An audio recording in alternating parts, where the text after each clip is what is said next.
Hola, queridos oyentes. Bienvenidos a este nuevo programa de Firmes en la Verdad. Hoy tenemos con nosotros a un sevillano, artista, bueno y más que artista. Él es Juan Manuel Miñarro. Él es profesor de Bellas Artes y, bueno, de varias materias, ¿no? Ha pasado por muchas de ellas y ahora vamos a hablar con él para que nos acerque a su mundo escultórico lleno de riqueza y que nos puede acercar a una realidad de la persona de Jesucristo. Don Juan Manuel, buenos días, ¿qué tal estamos? Buenos días, estamos muy bien y además encantados de estar con ustedes. Igualmente.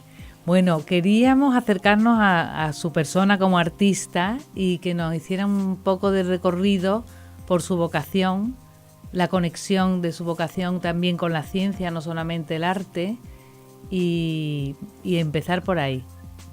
Datos biográficos. Muy bien. Bueno, pues yo tengo que decir que desde muy pequeño, ya por lo que me cuentan mis padres, porque hay cosas que se remontan a una edad tan tierna que no tendría que tener recuerdos vivos, a no ser por las narraciones de mis padres y de mi madre, que me decían que, bueno, que yo tenía ya una inclinación natural o todo lo que fuera una imagen de santo, como ellos decían. El crucificado que hubiese en alguna pared, enseguida me lo tenían que descolgar para que yo lo viera, pero esto estamos hablando de 2 y 3 años, ¿eh? O sea que esto fue una cosa que yo digo siempre que yo llevo toda mi vida con esto, ¿no? Pero no fui inconsciente verdaderamente de que mi actividad profesional se iba a desarrollar en el mundo de la escultura y en el mundo del arte y además practicando especialmente la imaginería religiosa, pues prácticamente hasta que no terminó el último año del bachillerato antiguo, que era FACOU, que además lo hice por ciencias, porque yo iba a ciencias, yo iba a medicina, biológica, y en el Colegio Claret, que fue donde estudié, una vez que hicieron la evaluación del COU, la finalidad que tenía era orientación universitaria, me decían que la primera era biológica o medicina, les daba igual, la que yo quisiera, primero biología, segundo medicina y tercero bellas artes. Me destacaba por las habilidades artísticas, pero yo decía a mi padre, yo no quiero estudiar una cosa que ya sé, fíjate que inocente. Si yo me expreso en esto siempre, de esto que me van a enseñar, fíjate que inocente. Yo quería ciencia, porque yo iba hacia la ciencia. Y un mes antes pues prácticamente estábamos en el mes de agosto, pues le dije a mi padre, estoy pensando que no me voy a matricular ni en medicina ni en biología, que quiero bellas artes. Y ahora lo dice, que lleva no sé cuánto tiempo sin dibujar esto, tú verás cuando se entere don Julián. Don Julián era un íntimo amigo de mi padre, que era el profesor entonces en la Escuela de Bellas Artes y el director de la Escuela de Arte y Oficio. Y como había amistad de familia, pues resulta que yo en los veranos míos, que los pasaba en la Plaza de España, porque mi abuelo era portero de la Plaza de España y allí nací yo, la Escuela de Arte está en el pabellón de Chile, uno de los pabellones del 29, y allí iba yo los veranos a echar mis veranos ayudándole a don Julián a masabarro, hacía cositas, tallaba, pero eso era actividad de verano. Yo después ya se me olvidaba todo lo que de Bellas Artes y me iba al campo a coger ranas, serpientes, a hacer disecciones, a leerme libros de cosas de química, a fabricar cohetes, que algunos nos explotaban, otros volaban. O sea, mi vida era la ciencia. Eso era así, microscopio que tenía desde... Primero me lo echaron los Reyes en uno de los famosos estos equipos ENOSA, que se llamaban entonces, ¿no? Y bueno, y eso era un poco mi cuestión. Y claro, cuando di ese paso, pues lógicamente tuve que prepararme intensamente lo que quedaba hasta septiembre para hacer el examen de ingreso en la escuela, que entonces había que hacer un examen de ingreso, que era dibujo de estatua. Y bueno, y a partir de ahí pues ya di mi paso, ¿no? Dejé a muchos compañeros míos que se matriculaban en medicina esperándome, pero que lo que has hecho, pues yo me matriculé en Bellas Artes, Y pero sí, no sabía por qué, no sabía por qué fue ese cambio, no, no sé, no sé por repentino. qué. Yo de pronto, no sé por qué, pensé que tenía que hacer Bellas Artes. Y claro, yo sí que empecé Bellas Artes siempre, de alguna manera con el gusanillo de la ciencia. Y claro, yo lo que hacía, que como Bellas Artes yo decía que había que estudiar poco, porque realmente nuestra carrera no se basa en cuestiones de mucho contenido teórico, sino mucho contenido práctico. Me sobraba tiempo, entonces me iba con mis amigos que se habían matriculado en medicina a ayudarles a estudiar, a la vez que yo estudiaba lo que ellos estudiaban. Yo de alguna manera sé mucho de medicina sin haber hecho la carrera. Y bueno, y la cirugía que me encantaba, porque hace falta habilidad en la mano, igual que le hace falta a los artistas, ¿no? Yo probablemente habría sido cirujano si hubiera hecho medicina. Y si hubiera hecho la carrera de biológica, habría sido zoólogo. Te digo también que pertenezco a sociedades astronómicas, que soy astrónomo de ciudad, bueno, que me dedico a la ciencia a través de lo que puedo en la restauración de obras de arte, profundizo en el conocimiento de la materia, porque me parece que es fundamental. Me encanta la física. Y claro, una de las mejores cosas que me han pasado en mi vida es, de alguna manera, quedar incluido en el equipo de investigación de la Sabana Santa y del Sudario de Oviedo, un equipo internacional y multidisciplinar, porque eso me permite ser científico de alguna manera y aprender de lo científico que tanto me ha gustado. Ahora estoy leyendo cosas de mecánica cuántica, porque para entender qué pasó en el sepulcro o las narraciones del Evangelio, hay que entender qué es la materia y de cuántas maneras posibles puede darse la materia. Y cómo puede ser materia lo que realmente no se ve, pero también se puede tocar, y cómo puede ser materia lo que es capaz de estar en dos lugares a la vez, y cómo también puede ser materia lo que atraviesa de un sitio a otro sin pasar por los lados, sino por el centro, aunque allí haya una tapia. Entonces todo esto pues es lo que anima mi vida, ha animado toda mi carrera. Claro, evidentemente yo cuando empecé Bellas Artes terminé hasta profesorado de dibujo, porque me iba a dedicar a la clase de dibujo, y de eso fue lo primero que hice en el Colegio de la Doctrina Cristiana, de clase de dibujo técnico, porque prepararme las oposiciones. Lo que pasa es que salió una plaza en la Escuela de Bellas Artes, que ya era facultad universitaria. La plaza que salió era de dibujo geométrico, geometría descriptiva. Me presenté porque era algo muy científico, que era lo que siempre me había gustado. Evidentemente no tuve problema, la gané. Y entonces 6 años de mi actividad docente me la pasé dando dibujo geométrico y geometría descriptiva, que no hay nada que no se parece prácticamente nada a la escultura, aunque sí es, lógicamente, de alguna manera, el lenguaje del espacio a nivel matemático. Si no es analítico, es a nivel gráfico. Siempre en contacto con la ciencia, qué curioso, ¿no? Es muy interesante. Yo a mis alumnos le intentaba explicar, y eran gente que estaban, bueno, pues yo tenía la especialidad de escultura, de restauración, de pintura. Yo le daba clase a las 4 especialidades de algo tan abstracto como el dibujo y que no le gusta a nadie, porque lógicamente los examinaba y los suspendía.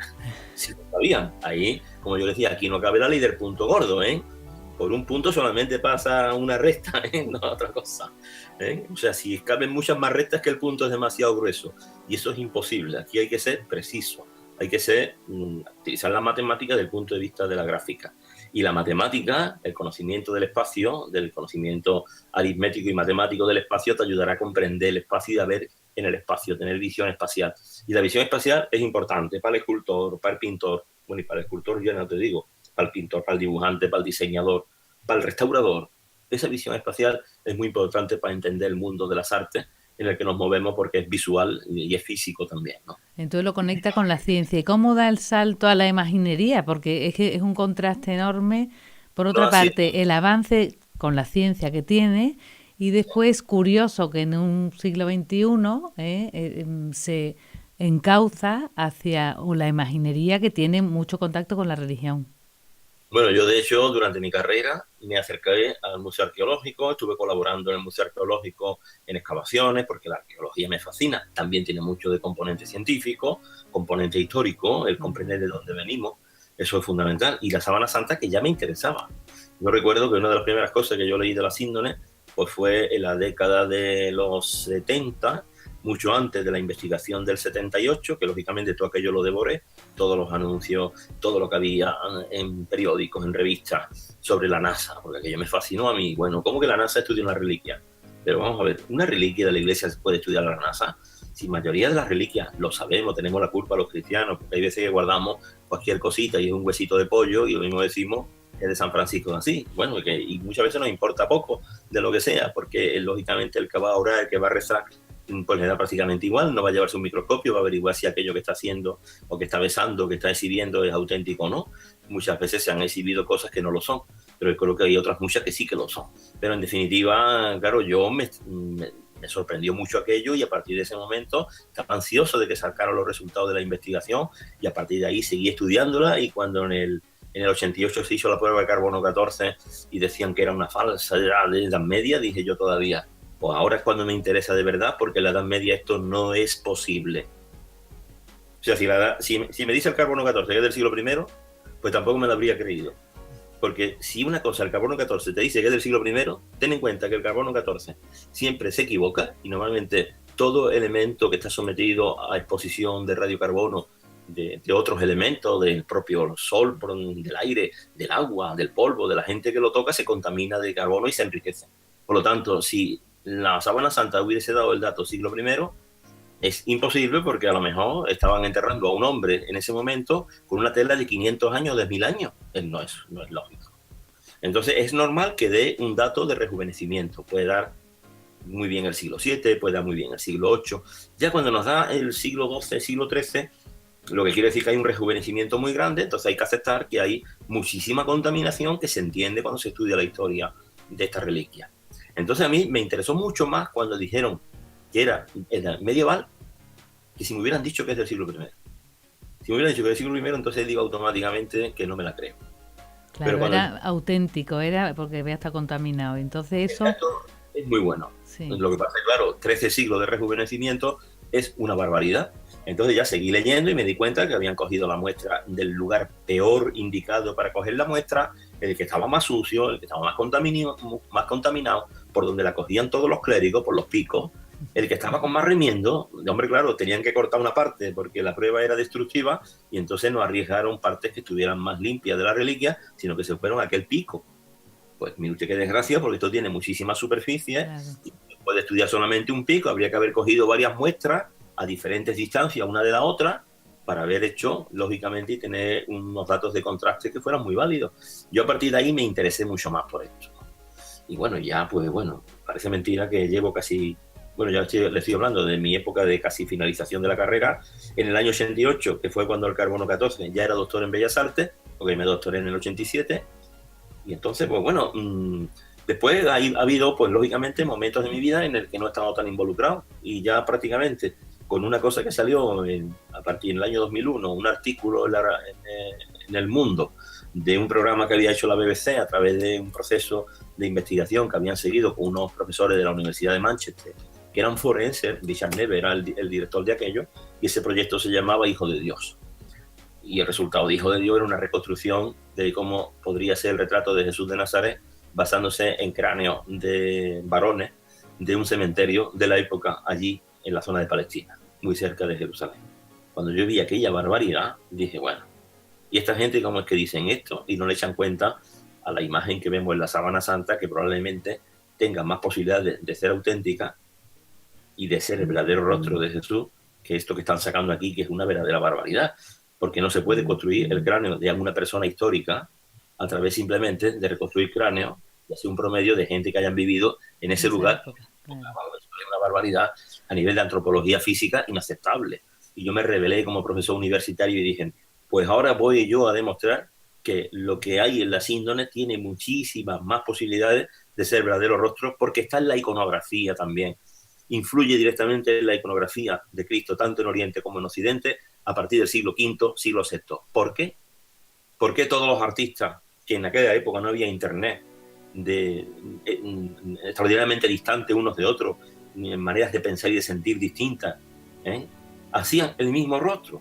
¿Por qué? ¿Quién le había dicho a los artistas que pintaban esos iconos en el siglo V, siglo VI, que Jesús de Nazaret tenía esas características fisionómicas? ¿Quién? Porque a los antiguos iconos que hay anteriores son más o menos, parecen más bien dioses romanos que otra cosa, porque normalmente son imberbes, pelo corto, rizado. También es verdad que a Jesús se le representaba más simbólicamente, ¿no? Pero cuando empieza a representarse ese rostro que todos reconocemos como un retrato oficial de Jesús de Nazaret, tanto en Oriente como en Occidente, ¿eso de dónde viene? Evidentemente no se parece nada a lo que hizo la Universidad de Manchester con aquella especie de hombre mono que sacaron allí, ¿no? Y entonces aquello fue lo que me dio a mí el paso, y fue lo que me llevó a que el Centro Español de Sindonología se pusieran en contacto conmigo y me dijeran, oye, ¿tú quieres ser miembro del equipo de investigación? ¿Tú quieres? Y yo le dije, hombre, ¿cómo? ¿Que me vaya a dejar que yo... y tengo la posibilidad de ver a síndrome de verdad y el sudario de Oviedo? Dice, por supuesto, el sudario de Oviedo el primero, porque somos nosotros lo que le ponemos la mano encima, es decir, con nuestras protecciones y nuestras cosas. Claro, yo pensaba, digo, allí puede estar la verdadera sangre, que eso es tan fuerte. Yo que siempre cuando he hecho un Cristo le pongo sangre, que es pintura. La que hay allí no es pintura, es sangre humana y probablemente sea la suya, ¿no? Entonces, claro, que yo me emocionó enormemente y dije que sí, por supuesto, donde queráis. Tienes un área concreta en la que vas a trabajar aquí, que es la anatomía y la geometría. Fíjate, 6 años dando dibujo geométrico, el concepto del espacio matemático lo conozco bien y puedo restituir, puedo hacer un montón de cosas de estas, y a eso unido a la habilidad de poder crear de la nada una forma, pues bueno, pues ahí se une todo, ¿no? tenemos la manera de crear la forma matemáticamente y de crearla también con procedimientos artísticos y técnicas artísticas. Y con eso y la información de la síndrome, pues podemos restituir el cadáver que no tenemos, porque claro, la investigación forense que seguimos aquí es atípica. Bueno, hay veces que se da en casos jurídicos y en criminología, porque hay veces que se tienen las telas que se han utilizado para trasladar, por ejemplo, a alguien que han asesinado, y entonces los forenses estudian solamente esas telas, y con esas telas y con esas manchas, con los fluidos que tiene, averiguan un montón de cosas. Claro, si tenemos el cadáver de referencia, entonces ya tenemos muchísimos más datos. Claro. Podemos ver la forma de las heridas, intentar determinar el instrumento que la ha causado, saber en qué momento murió, cuánto tiempo lleva, porque claro, el cadáver pues da una información física. Pero en el caso de la síndrome es una información sin cadáver de referencia.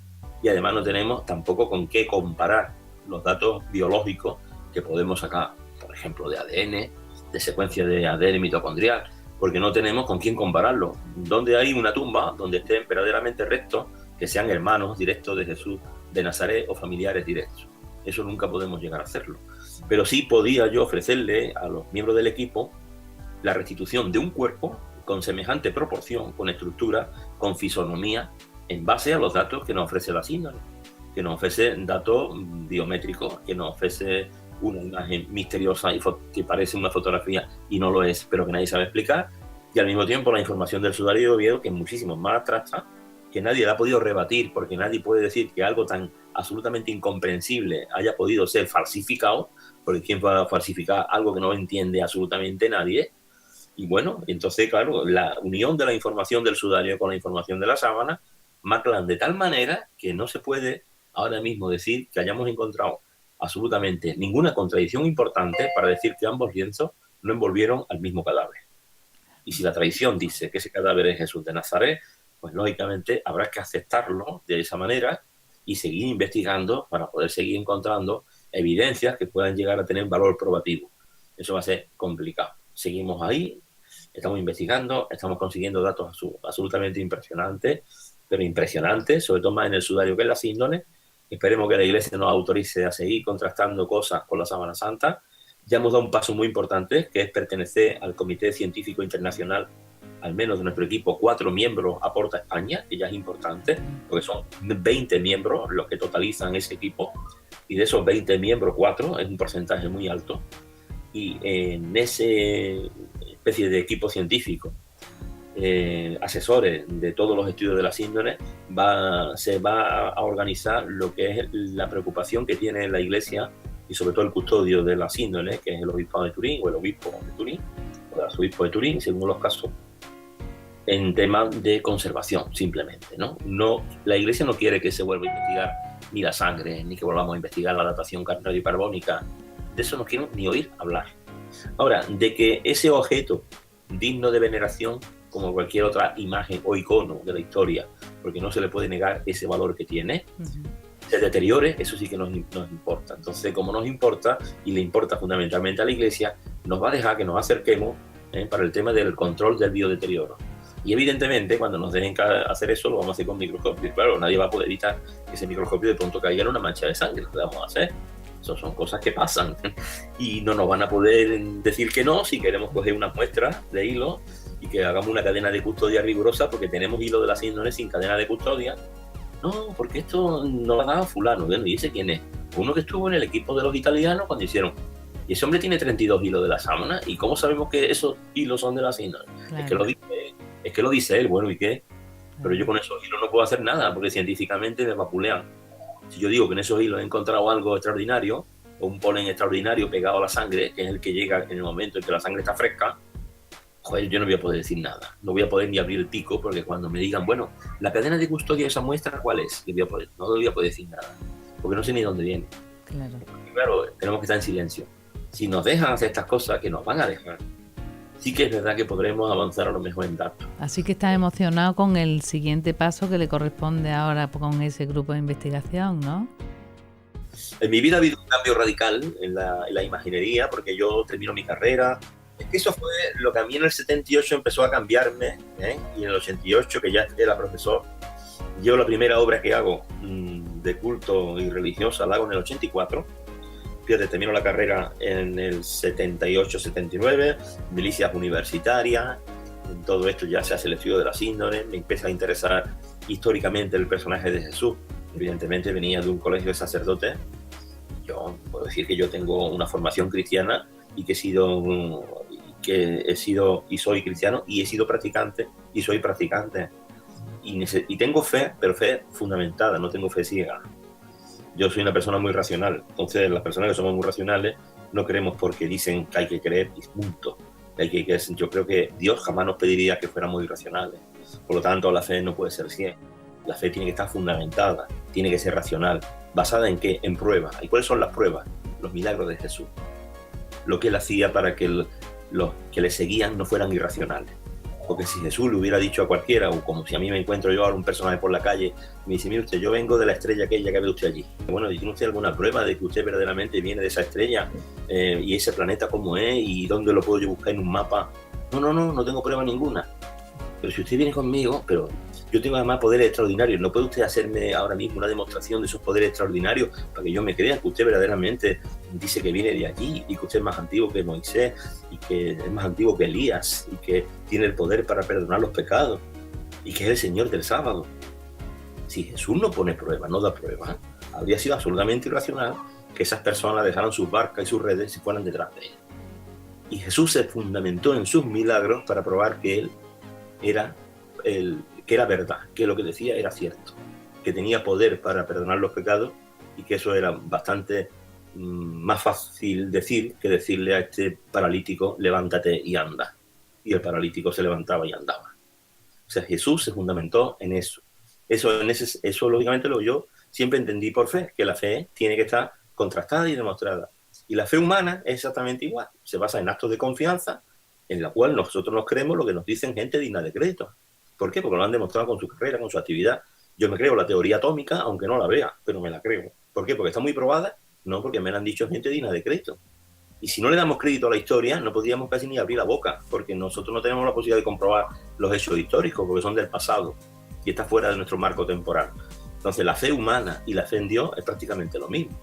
Es creerte lo que te dicen gente digna de crédito y además darle validez a las evidencias que en un momento determinado te dicen que eso pasó, porque te lo dicen gente que lo vieron y hay que creerlo porque son dignos de crédito. A los apóstoles hay que creerlo cuando dicen que lo vieron muerto y eso no nos cuesta trabajo, y también lo tenemos que creer cuando dicen que lo vieron vivo.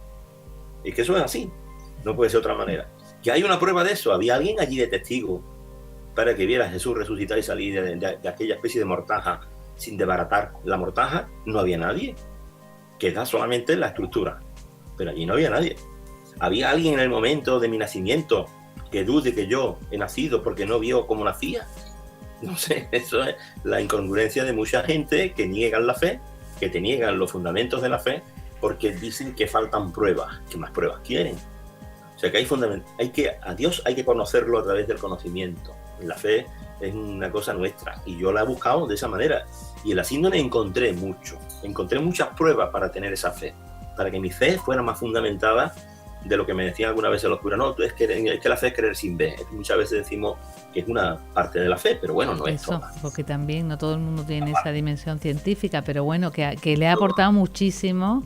Lo que dijo Tomás es, bueno, si yo no meto el dedo en la llaga, bueno, para que lo de Tomás ya era tremendo, ¿no? Porque la había visto hacer tantas maravillas, la había visto él con sus propios ojos, y aún así no se creía que había resucitado. No se lo creía, este no es el mismo. Como no tenga los agujeros de los clavos, como yo no meta la mano en el costado, yo no me lo creo. Nosotros somos tomasitos, ¿eh? Eso quiere decir que seamos racionales o que seamos irracionales. Yo creo que en un momento determinado lo que somos son soquetes, porque hoy día si volviera a venir Jesús, hiciera milagros, pero al día siguiente lo hubiéramos derrotado, pensaríamos, bueno, pues todos los milagros que le ha hecho es cuestiones de brujería, esto no tiene nada que ver, mira cómo este no es Dios, mira cómo lo matan, ¿eh? Y además fíjate cómo se muere y además mira cómo no se baja de la cruz y por qué no te revela y por qué no pones la espada en nuestras manos y nos salva de esta gente que nos oprime. Volveríamos a ser exactamente igual. Tendríamos prácticamente la misma capacidad de equivocarnos como se equivocaron los que lo siguieron, que vivieron con él, comieron con él y a pesar de eso lo abandonaron. Vamos a retomar. La síndrome, eso le hace adentrarse más en su fe, y además con el mundo científico que le fascina, porque es casi tan fuerte como el arte dentro de usted. Y entonces, ¿cómo metido en el mundo del arte, cómo le influye en su obra? Es que quiero llegar a que la gente conozca su obra y... A la imaginería. Claro, es que hay un momento, cuando yo estaba estudiando, yo no me planteaba ser imaginero. Bueno, no es que no me gustara la imaginería. Alguien que nace en Sevilla y que sus padres y sus abuelos, y siendo yo hermano incluso de una cofradía sevillana, saliendo de Nazareno, conociendo las grandes estrellas que hay aquí, yo ya las admiraba. ¿Por qué? Por el valor que tenían de conmoverme, sin entender en ese momento por qué lo hacían, y al mismo tiempo por su belleza, por su equilibrio, por la escultura, por el conocimiento anatómico, por la realidad, por esa realidad nueva, porque no estamos viendo a una persona cualquiera en lo alto de un paso, porque realmente cuando dicen que la imaginería es muy realista, muchas veces no es tan cierto. Es decir, nosotros hacemos una representación nueva de lo anatómico y le damos una manera nueva de existir a la forma humana que la trasciende de lo que es la propia forma humana. Si no, simplemente cogeríamos cuerpos de personas bien equilibradas, le haríamos un molde, la pondríamos allí, le ponemos una barba, un pelo, una corona de espinas y no le reza a nadie. La realidad escultórica es una realidad nueva, es una manera nueva de reconocer la belleza que hay en las formas de la naturaleza, de la creación, y al mismo tiempo tener la capacidad de emular un poquito al creador, ¿no? Pero claro, mi idea era hacer escultura, yo no tenía una preocupación especial por hacer imaginería religiosa. Claro, lo de las índoles ya me hizo interesarme por la figura de Cristo y fijarme más en las imágenes cristíferas y ver que algunas eran un poquito caricaturas de estampas piadosas. Yo decía, estas estampas piadosas se repiten siempre, y estas imágenes de Cristo siempre tienen carita de penita. Hoy, a mí no me parecía que una imagen de Cristo tuviera que tener esa carita de penita dolorosa, porque yo creo que el personaje de Jesús de Nazaret era tan potente y tan fuerte que verdaderamente no podía ser lastimero. Y claro, a mí, cuando yo veo esa repetición de esa forma, veo que hay arquetipos que se ponen una y otra vez, porque el escultor que lo está haciendo no ha bajado al plano de lo humano, de verdad. Y no ha bajado al plano de lo humano y al mismo tiempo al plano de lo que era, de alguna manera, la figura física de cómo tenía que ser Jesús de Nazaret por lo que nos dice, por lo que hace, por lo que nos habla, por cómo se comporta durante la pasión. Era un hombre extraordinario, no podía ser alguien quejándose continuamente, precisamente era manso como cordero y no abría la boca. Y eso era algo que probablemente cabreaba más a los que le martirizaban, porque le daban más fuerte a ver si era verdad que se quejaba, y él no se quejaba. Entonces yo estaba siempre en contra de esas estampas piadosas, de figuras así que parecen de telenovela. Bueno, que pueden ser bellas las caras y los rostros, con los ojitos claros y tal, pero no, Jesús no es así. Y en la síndrome no es así, se ve algo absolutamente potente. Entonces ya decidí meterme un poco en el plano de la imaginería. La primera obra que hago en el 84 es Una Dolorosa, y ya a partir de ahí, en el 85-86, hago el primer Crucificado. Sigo mucho los dictámenes de mi escuela, de mi maestro, porque he tenido un maestro de la imaginería que era un famoso imaginero de Sevilla, Francisco Huiza, aparte de mis maestros en la escuela. Y a partir de ahí ya no he abandonado el carro. A mí mi maestro me dijo, hombre, yo nunca he tenido un discípulo que fuera profesor de la facultad. Esto es una cosa que a él le daba orgullo, ¿no? Como diciendo, bueno, es que tú eres un discípulo que, bueno, fijaros que este profesor de la facultad está aquí conmigo, Vamos a ver. Le daba prestigio. Claro, él daba, ¿no? Eso, y yo he aprendido tanto de él, y me decía, bueno, ¿tú vas a seguir trabajando en esto? Digo yo, por supuesto. Dice, bueno, pues te digo una cosa, esto es un tren que cuesta trabajo de coger. Ahora, también te voy a decir una cosa, como te montes, probablemente después no te puedas bajar. Es decir, que va a llegar el momento en que tú vas a decir, ahora quiero hacer escultura profana, y no la vas a hacer. Porque si haces una escultura al nivel de lo que tú quieres y lo que yo espero de ti, probablemente la gente te va a buscar. Y tú no eres de lo que te conforman con lo que se hizo. Tú vas a hacer cosas nuevas. Y esas cosas nuevas engancharán a gente. Y yo le diré, maestro, si yo no tengo ganas de vender, yo vivo de la enseñanza. Yo doy clases. Me nutro y me alimento de mis alumnos. Aprendo muchísimo de ellos y ellos me hacen seguir aprendiendo. Y si hago esto y me encargan cosas, que me la encarguen. Si hago lo que yo siento y creo que debo de hacer y no me lo encargan, no me lo compran, me da exactamente igual. Porque yo voy a ser coherente conmigo mismo y nunca me voy a copiar a mí mismo. Y claro, ya en la etapa que ahora todo el mundo conoce de mí, que es esa etapa de Cristos sindónicos, como el de Córdoba, como algunos de los que he hecho, que algunos pueden decir que tienen mucha sangre o que a mí me resulta esto chocante, bueno, pues hijo mío, ¿qué quiere que te diga? Resístelo, porque Él sufrió y resistió por ti y tú no eres capaz ni siquiera de verlo, ¿no? Ahora enfréntate a la realidad, porque la pasión que nos ha contado los evangelios, que son poco descriptivos, la pasión que nos han contado ha sido una pasión bastante descafeinada. Cuando entramos en el plano del humano y vemos la capacidad que tiene el hombre de infligirle daño al hombre, cuando vemos esa capacidad tan tremenda que tiene, entonces cuando nos damos cuenta que verdaderamente lo de Jesús tuvo que ser lo que nos dice la Escritura antigua. Le vimos y no le conocimos. Le vimos y no había en él parecer. Quiere decir que el rostro de Jesús, después de la pasión, no pudo ser nunca el que nos cuenta la imaginería religiosa, ni incluso de la Escuela de Oro, ni los Juan de Juni, ni los Berruguete, ni los Martínez Montañés, ni los Juan de Mesa, y no porque eso esté mal, maravilloso, pero resulta que no. Fue mucho más, claro. Y para el corazón del hombre del siglo XXI hace falta quizá algo más realista. Un poco que lo zarandee un poquito, ¿eh? Que cuando se acerque a esa imagen sufriente, que normalmente van a pedirle cosas para ellos, que le diga, en vez de pedirte para mí, ¿qué puedo yo hacer por ti después de todo lo que tú hiciste por mí? Que mira cómo estás en la cruz y lo has dado todo. ¿Yo qué te puedo dar a ti ahora? ¿Eh? Y ese ha sido un poquito mi objetivo de los últimos años. Ese objetivo también te aporta mucho lo de la síndrome, ¿no? Porque me imagino que son los datos de los latigazos, los datos que en ella se refleja de la sangre, de la corona, todo eso, aunque puede decir la gente que es más sangriento, ese realismo que interiorizado por usted y plasmado en la imaginería suya es impresionante, y hasta la policromía de sus obras.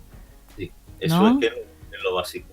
Hombre, yo he trabajado con los miembros del equipo de investigación que son forenses, ¿no?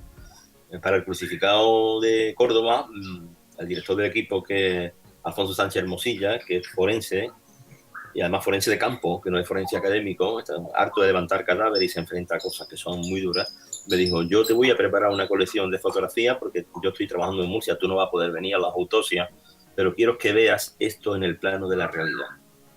Porque si tú lo ves en el plano de la realidad, lo vas a saber representar, es verdad. Cuando un artista se ha preocupado por decir, ¿cómo es la sangre cadavérica? ¿Cómo sería una herida post-mortem? ¿Cuándo se ha preocupado un artista por ver equimosis superficiales? ¿Cuándo se ha preocupado un artista? No, nos hemos preocupado de comprar las pinturas que se parecen al color, la sangre, y nos da igual, ¿no? Y además, los artistas antiguos, ¿con qué trabajaban? Con las visiones de los santos. Si Santa Brígida decía que había una espina, Montañés lo hacía. Si hoy día un científico me dice, mira Juan, el rostro estaba tumefacto, toda esta parte de aquí aplastada, esta zona de aquí, o sea, y eso lo ven ellos y tienen esa lectura que ven más allá de lo que yo veo, porque mi especialidad no es esa, puedo llegar a comprender lo que ellos me cuentan, pero cuando ellos me cuentan, en tanto que no me lo cuentan, no me entero de nada, porque es verdad, cada uno tiene su especialidad. Eso es lo que nos enriquece en el trabajo multidisciplinar. Entonces, cuando ellos me dan estos datos, ¿qué artista se puede quedar con los brazos cruzados teniendo estos datos a la hora de hacer una imagen? Yo creo que nadie. ¿Por qué? Porque son datos de una calidad histórica, arqueológica y científica extraordinaria, no son caprichos de ningún tipo. Y además, ¿de dónde salen? De la síndrome. De la síndrome.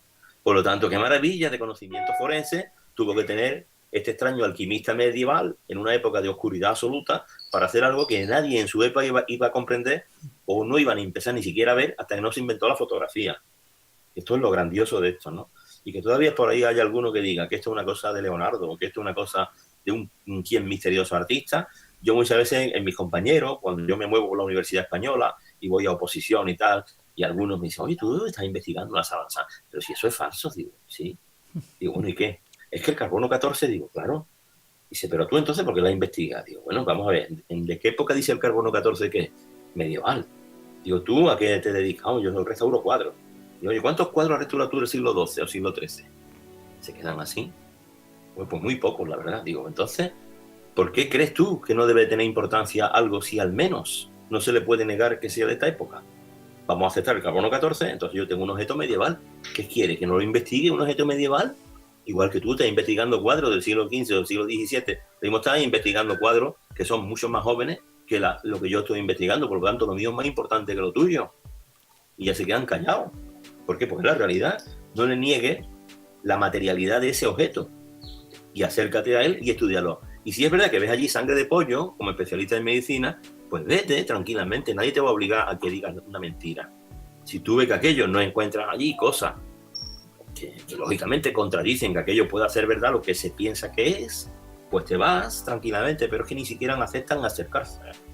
Es como poner el de eso de los caballos aquí así, con esto así, para no ver lo que hay aquí ni lo que hay aquí. No, no me hables de esto.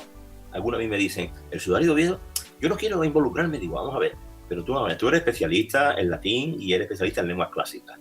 Nosotros queremos que tú nos traduzcas, por ejemplo, la paráfrasis de Juan del Nono de Panápolis, que es del siglo IV, donde habla de un nudo en el sudario que estuvo, y a ver las fuentes de Nono de Panápolis. ¿No te interesa Nono de Panápolis? Hombre, sí, pero eso hay mucha confusión, porque hay muchos Nonos de Panápolis. Pero claro, si tiene que ver con Sudario de Oviedo, yo no me quiero involucrar en esas cosas de la iglesia. Y siempre nos cuesta muchísimo trabajo que nuestro equipo aumente, porque la gente ya pone esa barrera. Es que yo soy muy poco creyente, que yo soy muy escéptico. Que tiene que ver para la ciencia, ¿no? Porque tiene que ver para la investigación. Yo soy muy escéptico, yo no me creo nada. Yo no creo en fantasmas ni en platillos volantes. Yo necesito, como Tomás, coger el platillo volante o ver al hombrecito verde y preguntarle, oye, ¿tú de verdad vienes de Marte? Yo lo necesito ver eso, yo soy escéptico. Pero lógicamente también soy creyente. Y ser creyente no creo que sea un obstáculo para hacer ciencia. No lo creo. Hay gente que te dicen que sí. Es que yo soy muy escéptico, y yo, porque si ser escéptico, eso que estás diciendo tú, es equivalente a ser objetivo, yo soy tan objetivo como tú. Y estoy investigando esto absolutamente sin ninguna presión cultural. Evidentemente por dentro, como cuando nos quedamos aquella tarde, que no se me olvidará, del mes de noviembre, toda la tarde solo delante del Sudario de Oviedo. Y allí cogíamos aquello y poníamos las manos allí. Para mí, que yo estaba tocando la sangre de Cristo. Para mí. Pero cuando ponía el microscopio allí, yo no estaba rezando. Pero por dentro, evidentemente, tenía los vellos de punta. Y eso no se puede negar. Y si no hubiera sido creyente, pues yo no lo sé, a lo mismo no tendría los vellos de punta. Pero que yo sí estuve cumpliendo con mi misión en ese momento, sin absolutamente ningún tipo de influencia por esas sensaciones que yo tenía, que lógicamente son muy potentes, porque si tú te planteas nada más que aquello puede ser verdad, y caben muchas posibilidades de que lo sea, estás pidiendo la sangre de Cristo, tocándola. Y eso es tremendo. Yo cuando en el microscopio veíamos, dice, mira, un glóbulo rojo, y tú así veías, y tú decías, mira, y este glóbulo rojo que se ve que es en forma de donut, ¿no? ¿Qué entero está? ¿Cómo es posible que sea tan antiguo? Y dice, pues fíjate que al lado tiene como muchas partículas blancas, eso es estoraque, el preservante que se ha echado. Entonces el glóbulo rojo que está cerca de estoraque no se ha roto, no se ha hemolizado. Ahora fíjate este que hay aquí, que solamente vemos la estructura externa del glóbulo rojo, que lo distingue el forense, yo no. Pero él me lo explica y se ve, como aquí no hay estoraque, este glóbulo rojo es irreconocible. Luego esto es muy antiguo. Y claro, cuando bajas a ese plano, dice, pero que esto es un glóbulo rojo de Jesús de Nazaret, que este corrió por sus venas y por su sangre. Es que es terrible. Qué maravilla. Terrible, pero muy potente. Se nos acaba el tiempo, pero bueno, qué interesante, ¿eh? A ver si volvemos otro día, porque es precioso el habernos acercado a lo que es la síndrome, ¿no? Y la veracidad, cómo se investiga, con qué seriedad y cómo nos acerca al realismo de su imaginería, del profesor, que estarán viendo en la retransmisión, y qué maravilla cómo nos acerca al personaje de Jesucristo, que es sobre el que están estudiando y que a él le aporta tantos datos y nos aporta a nosotros, que nos enriquece. Don Juan Manuel. Y eso, bueno, muy bien. Dale un rostro, porque esto está hecho por una digitalización 3D de la escultura a tamaño natural e impreso en una impresora 3D. Fíjate. Entonces vemos un rostro de alguien que parece que está dormido, que está sereno. Sin embargo, la parte derecha de su rostro pues está tumefacta, el ojo cerrado, la nariz desviada. Bueno, y esto es una representación artística. A mí me dicen los forenses que todavía estaría más deformado y que todavía habría mucha más sangre y que todavía esto sería bastante más fuerte de lo que vemos. ¿Por qué? Porque a las telas solamente pasó una parte de la sangre, es lógico. Claro. Mucha sangre ya estaba coagulada, mucha sangre ya se había secado, y entonces a los lienzos pasó una parte solamente de la información. Si viéramos el cuerpo que dio esa información, probablemente quedaríamos bastante impactados por ver una cosa absolutamente muy dramática. El drama del sufrimiento humano, que lo vemos algunas veces cuando nos ponen en alguna documental, vemos el maltrato y vemos verdaderamente el martirio que sigue existiendo, la crucifixión que sigue existiendo. Y esto pues es la realidad, ¿no? Yo recuerdo que mi amigo y director del equipo, Alfonso Sánchez, pues muchas veces intervenía en cosas de maltrato. gente que le habían golpeado simplemente la cara y que tenía una desfiguración y una cosa que era espantosa, ¿no? Y él me decía, pues tú imagínate que esto solamente son 2 golpes. Imagínate que lo golpearon no una vez, sino muchas. Y lo golpearon cuando estuvo en Anás, y lo golpearon cuando estuvo en Caifás, y lo golpearon en Herodes, porque le golpeaban y le decían, adivina quién te ha dado, ya que eres profeta. Entonces hay que imaginarse lo que pudo ser la hazaña de aquella gente y el odio que en ese momento podían sentir ante alguien que lo presentaban como un blasfemo, ante alguien que presentaban que había sido la esperanza de muchos, como si fuera el que los iba a liberar de los romanos, y sin embargo decía que le diéramos a César lo que es de César y a Dios lo que es de Dios. Entonces está a favor de los romanos, ¿no? Ellos no lo comprendieron para nada, ¿no? Jesús es muy difícil de comprender. Y lo que decía el anciano Simeón es una realidad. Tú viniste al mundo para ser signo de continuo y constante de contradicción. Jesús de Nazaret sigue siendo y será un signo constante de contradicción, y una espada de dolor atravesará el corazón de los que lo siguen. Pues don Juan Manuel, muchísimas gracias por todo lo que nos ha contado hoy, por todo lo que hemos aprendido con usted y por estar con nosotros. Encantado. Gracias. Bueno, queridos oyentes, pues con sus palabras cerramos el programa. Hasta el próximo día. Muchas gracias.